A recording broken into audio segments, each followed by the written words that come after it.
In progress. Okay. Good evening, everyone.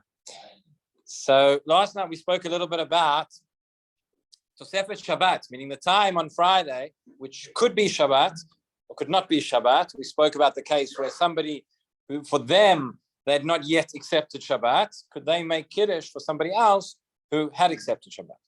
So we'll talk about a different Shaila which comes up tonight, slightly different, but not about Kiddush, but sort of the opposite case, whereby in this Shaila, the person in question has accepted Shabbat, so has brought in early Shabbat, right, any time after Plaga Mincha, long before Shiur. And the question is, for somebody else do an activity which they would not be allowed to do on Shabbat because other people have not yet accepted. So the question is as follows. Somebody is doing renovations or doing building work in their home. They are not doing the building themselves. They have a builder who's doing the work for them, a non-Jewish builder. Now the question is, okay, to ask the non-Jewish builder to come and work in your home on Shabbat itself, that's a problem. We'll talk in a moment.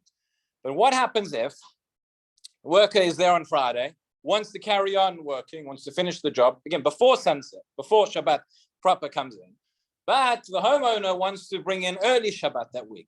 So it's an hour before Shiur. For them, there are people in the city, lots of Jews in the city who have not yet brought in Shabbat. They're going to the second minyan, but he's going to the first minyan. He's accepted Shabbat. Can the non-Jew continue working until Shabbat comes in, continue doing this work, the building work in their home? Okay, so in order to analyze this, let's look first at the case whereby it would be Shabbat, according to all opinions, see what the issue is there, and see how this extrapolates back to our question. So in terms of when it's Shabbat itself, everybody's accepted Shabbat. It's after nightfall, Shabbat day, whatever you want. Could you have a non-Jew performing work on your behalf? So there are two parameters we have to look at here. First one is, if we're hiring somebody to do the work, there are two different ways in which you could hire somebody. We've spoken about this previously in a slightly different context. There is what's called a poel and there's what's called a kablan.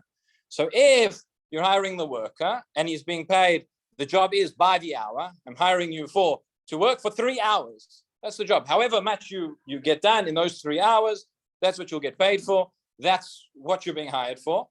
And those 3 hours are on Shabbat. So that's forbidden. There's no question. There's not what to talk about. But if the case is what we call kablanut, whereby the worker is being hired not per hour, but is being hired to do the job.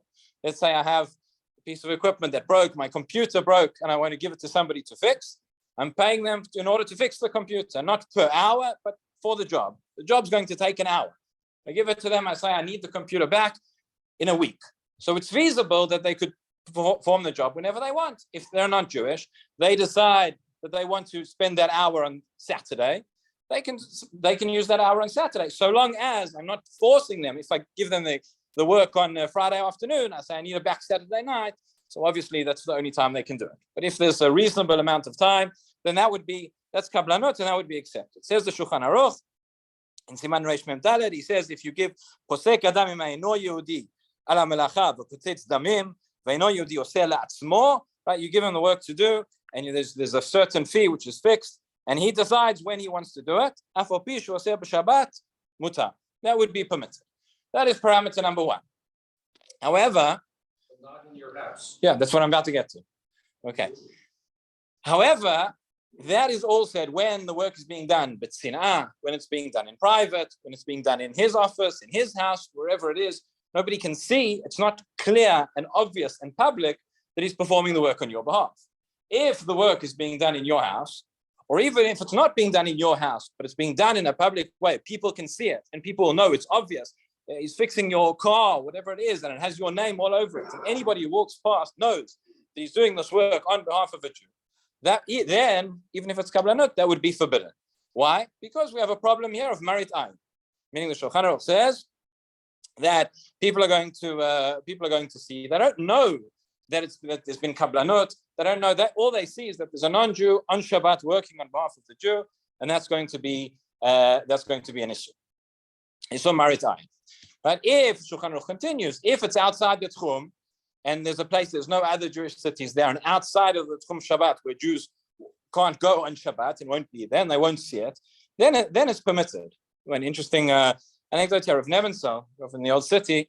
He writes in his Ha'arot to the Mishnah Berurah, he says, nowadays we need to re-examine. If it's outside the Tchum, you might be people who are of Rei Avera, people that are going to be Machalel Shabbat and going there, but they're not allowed to, but they're Jewish, they'll see it.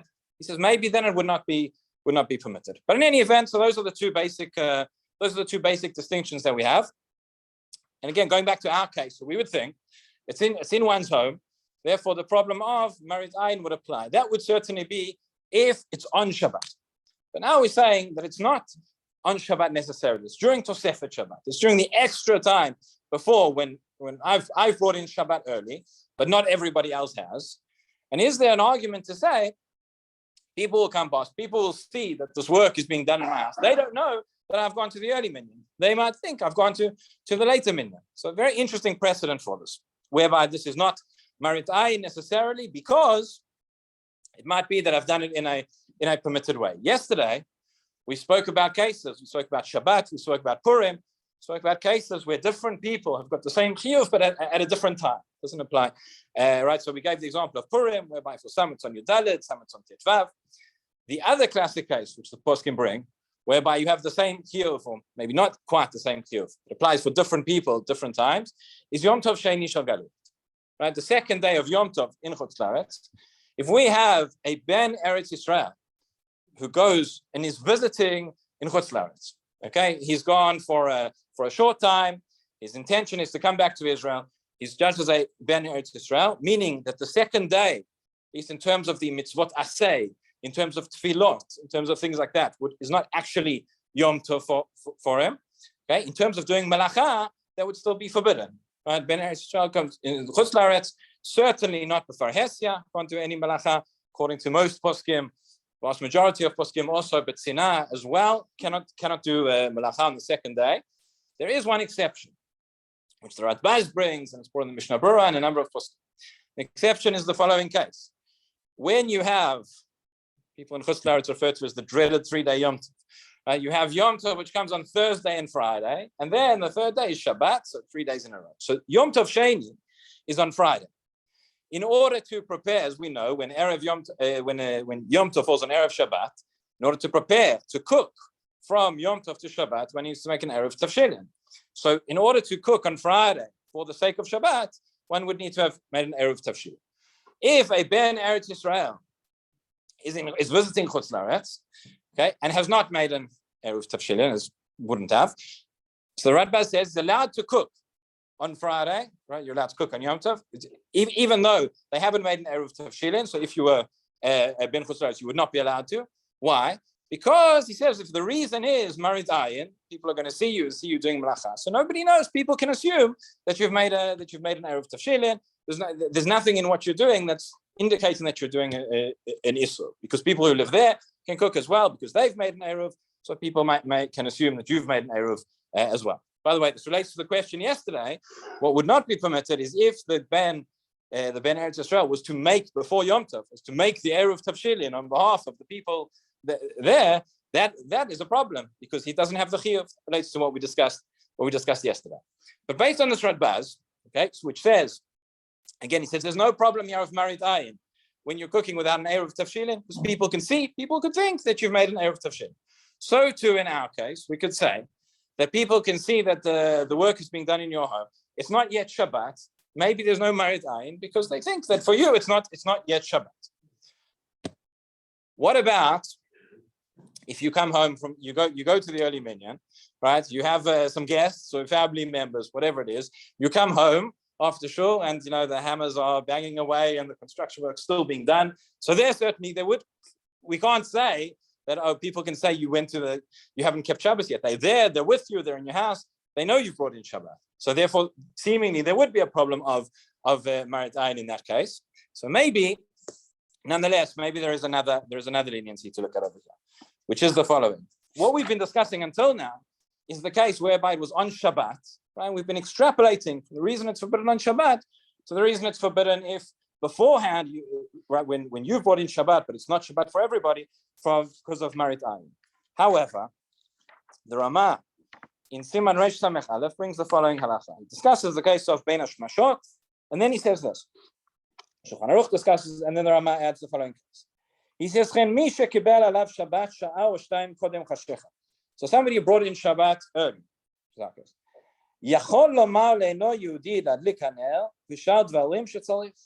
Somebody who brought in early Shabbat can ask at that time, can ask a non-Jew to perform malacha on their behalf, to light a candle or do other things which they need. This is quoted from the Maariv on the Ashkenazi Rishonim.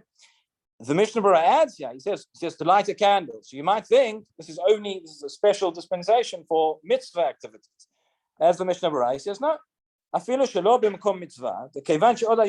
Since you have added on, and this is Tosefet Shabbat, this is not, it's still daytime. Since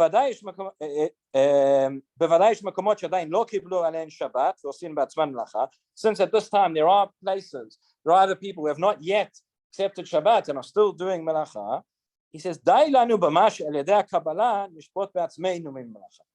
early Kabbalat Shabbat that we brought in, he says, that's enough for one to stop you from doing melacha, not to stop you from asking others, to stop you from asking a non-Jew to perform melacha. Once, then he goes on to discuss another case, which we've discussed previously, won't get into now, but whether you could ask another Jew to perform melacha who hasn't yet brought in Shabbat. We discussed that once. We won't repeat it. But so based on that, what comes out is the following: that never mind Maariv Ayin. Meaning, if we're dealing with the time where the Ramah says that if you were to, what was the chashash of Maariv Ayin? That people might think that you ask the non-Jew now to perform malacha on your behalf. We're now dealing with a time where you could ask the non-Jew to perform malacha on your behalf, and there's no prohibition. So certainly, then we won't say that the Maariv Ayin is stronger than the actual prohibition itself, and therefore, based on that, it should be permitted. Nonetheless, the conclusion, and again, these sugyas which we're learning, many of them are brought from Ask the Rabbi, from Maral Bazak of Eretz Chemda. Conclusion over there was that although strictly speaking, based on what we've said, it should be permitted. If the situation is one's going to be coming home, one's sitting and starting their Shabbat meal, it's not really fitting and not proper kavod Shabbat. You're sitting and making kiddush with the drills and the hammers, etc., in the background. So if we're dealing with something which is, it's far away and you don't see them and you can't hear them, and it's, as a one-off, as a leniency, that would be allowed. So from the strict letter of the law, nonetheless, still better to, where possible, better to avoid it.